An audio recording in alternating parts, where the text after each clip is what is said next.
Good evening and welcome back to your Sunday Spark, where I give you a quick story of inspiration to help you start your week.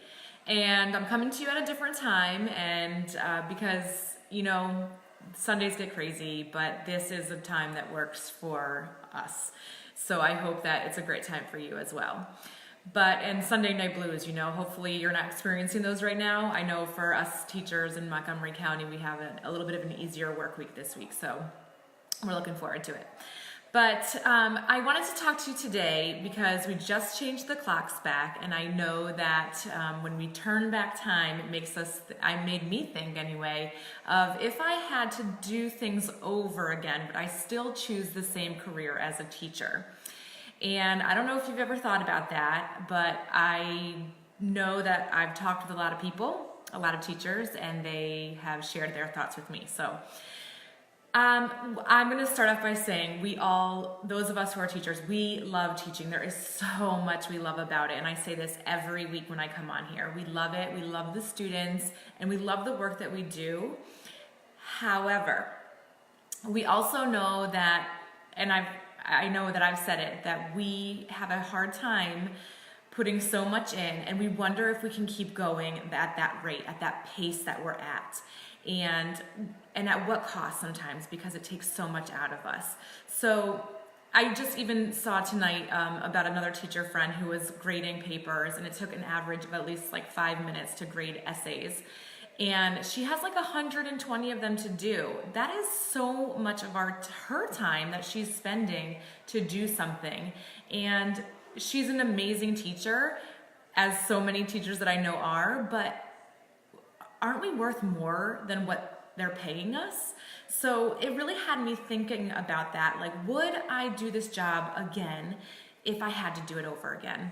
And honestly, we don't do this job for the money. I know that, and that's not the purpose. But sometimes it really does make you think that, are we getting paid what we're worth? And to be honest, I don't think that we are as teachers. And I don't want to make it all about money, because it really isn't. But at some point you start to realize that you are putting so much in and you're capable of so much that maybe, just maybe, I should be getting paid more for what I do. So it was funny because I also had to give a survey to my students this past week, and they were asking me about a question. Well, what is Miss, what does this mean? And I said, it's what kind of profession would you want in your future? They're like, profession? What's profession? I said, do you want to be a doctor? Do you want to be a mechanic? Do you want to be a teacher? They're like, oh, teacher, no. And I just started laughing and kind of made a joke with them. And I said, why do you say that? And they said, oh, you missed so hard. And it just made me laugh, because they get it. They even get how hard our job is, right?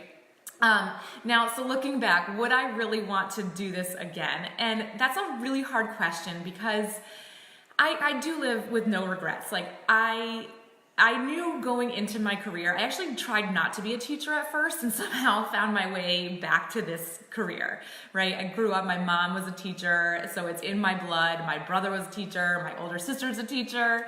So it just is something that is part of my family, right? But as I look back now, I don't want to say that I wouldn't do it again, because this job has given me so much, and it's also caused me some of the hardest struggles I've ever had in my whole life. But I also know that struggles, like I posted earlier in a group that I'm in, that the struggles make us stronger, that they make us better, that they build our character. So yeah, and I believe that those struggles and those things make our lives rigged in our favor, and that they come to something so much bigger and better. I don't think I'd be here right now doing what I'm doing, helping teachers who are struggling in their careers, if I didn't have that place where I was struggling. So would I do this job again? I'm not going to discount what I've done, because it's been amazing, and I know it's taken me a long time to say I know I'm a good teacher, but I don't know if I would probably pick it again, but I'm happy now that I'm choosing to take the matters into my own hands for the future. And so if you say to yourself that, I'm not sure I'd do this again, or no, I don't think so, then what are you going to do to change that? Because I'm pretty sure if you're like me, you probably have a lot of time left in your career. So are you going to spend it feeling the way you're feeling if you're saying no or I don't think so? That's not what you want for yourself, I don't believe. So what can you do? And these are my 3 suggestions. One, I would say find a mentor. Find somebody who you can talk to about these things that you're feeling, that you're experiencing, because that's a big deal. That's a really big deal to be questioning your career that you went to school for. So what are you gonna do? I know, I've been there. I know what you're talking about. The second thing I would say is to make sure that you're taking time for yourself and really feeding yourself for your spiritual, physical, emotional, and mental health, because that's something that I've learned to do over the past few years, and it's completely changed me and how I approach my job and my life and things around me. So I think that's a great way to get started towards finding your best self, right? And then the third thing I would say is that if you're not sure, why don't you take the driver's seat? Do something that is going to put you back in control, because that is a big piece of it. And I have lots of ideas, and I'm working through a few things to help you get to a place that can help you through that struggle that maybe you're thinking about. But get yourself in control. If you're starting to feel like you're not being paid enough as a teacher, well, guess what? You're right. But what are you going to do about it, and how are you going to fix that for yourself or your family? And I'd love to hear your thoughts, because tell me what you're experiencing so I can share with you and help you work through it. So tomorrow is Monday. I hope that you have a great start to the week, and happy Sunday night.